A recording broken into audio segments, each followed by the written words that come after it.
24 hours journey by rail northward from Bombay, in the rolling hills of Rajputana, is the city of Udaipur, capital of the state of Mewar. Little is heard of it in the outside world. Many Indian capitals have greater claims of size or grandeur. Many are wealthier by far, but none can boast a prouder heritage, for here dwells His Highness the Maharana of Udaipur, direct descendant of the sun god, and natural leader by birth and tradition of all the Indian princes of the Hindu faith. And no city could be more lovely. From the roof of the Maharana's palace, you may see the India of your dreams, a town of white houses on a lake, blue as the sky.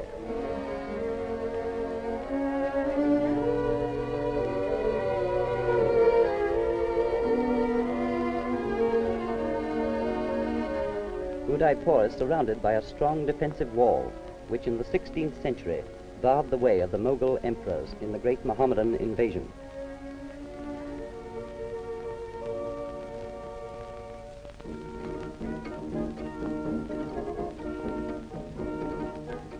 The principal gateway in the wall is the Elephant Gate, giving directly onto the main streets of the city.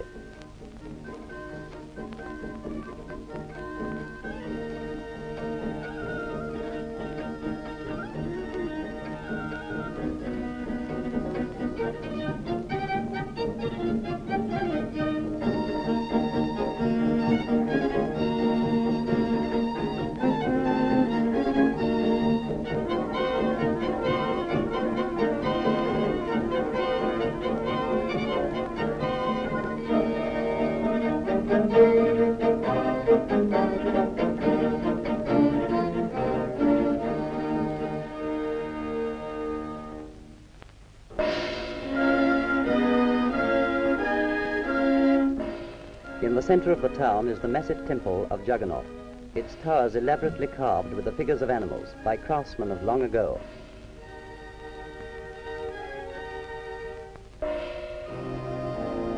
Here the Hindus worship the god whose ritual in other parts of India is marked by dragging through the streets the gigantic car of Jagannath, under whose wheels in other days thousands of victims were crushed in willing sacrifice.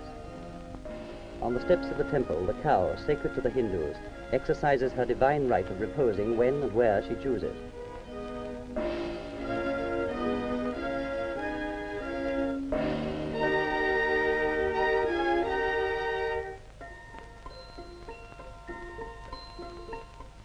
Here too we find the sadhus, professional holy men, each with his pitch close to the temple, passing the sunny days in a pleasant stupor of contemplation, and relying for their livelihood on the charity of the faithful.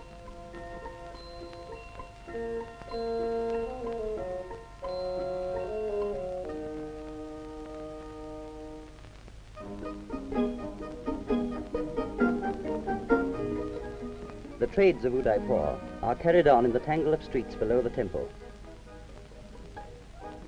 The oldest craft of the city, and one which befits a fighting race, is the making of swords.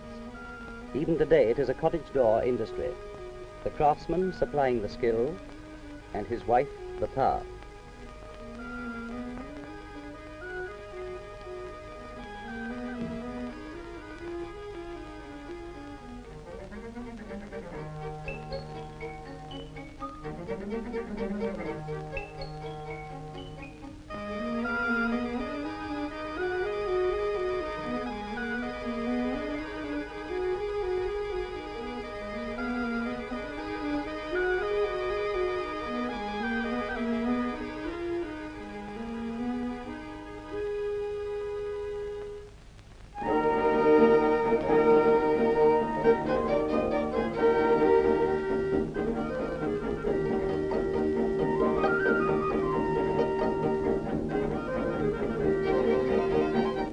Then there are the silversmiths, doing a prodigious trade in bangles, anklets, and earrings of Indian silver, heavily wrought.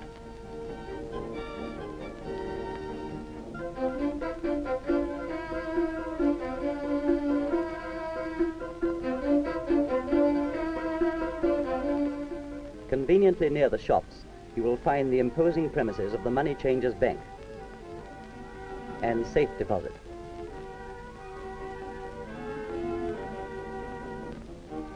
Really large sums, of course, are kept in the strong room and only produced when a big deal is contemplated.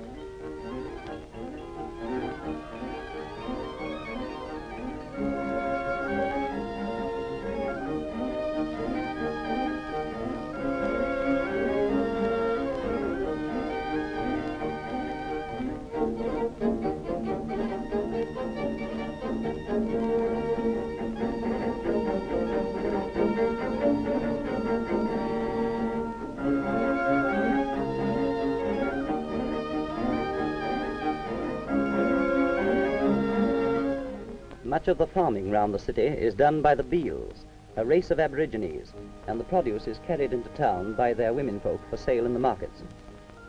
The many anklets worn by this woman are not a sign of vanity, but of safety first. They protect her against snake bite while working in the fields.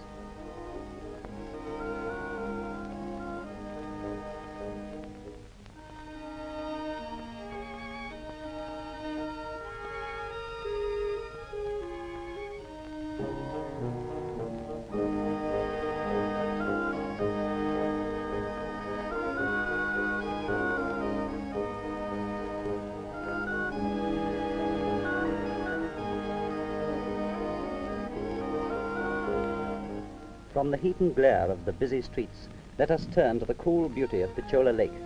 The softest charm of Udaipur is in this lovely stretch of water, created 200 years ago by the damming of a stream.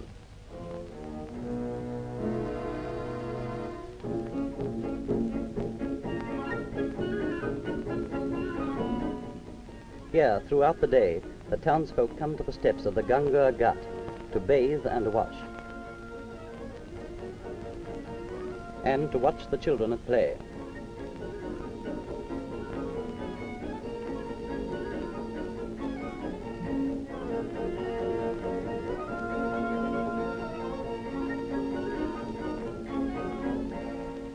Down to the lakeside come the water sellers with their patient oxen to refill the leather water bags.